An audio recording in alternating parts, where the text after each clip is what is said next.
बेटियों की तरबियत ऐसे करे कि जैसे वो किसी महल में रह रही है। और आपने देखा होगा कि महल की शहजादियां बाहया लबास और बाअदब तरबियत की मालिक होती है। उन्हें नामहरमों के सामने उठने बैठने की तमीज सिखाए।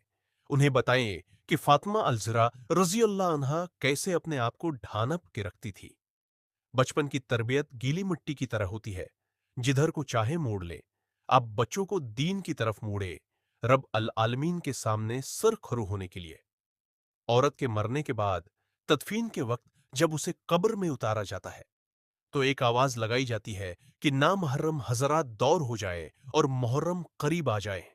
फिर एक बड़ी चादर से कब्र को चारों तरफ से कोर करके मुहर्रम मर्दों की मौजूदगी में उसे कब्र में उतारा जाता है, जो शरीयत एक मर्दा औरत की बेपर्दगी न होने दे।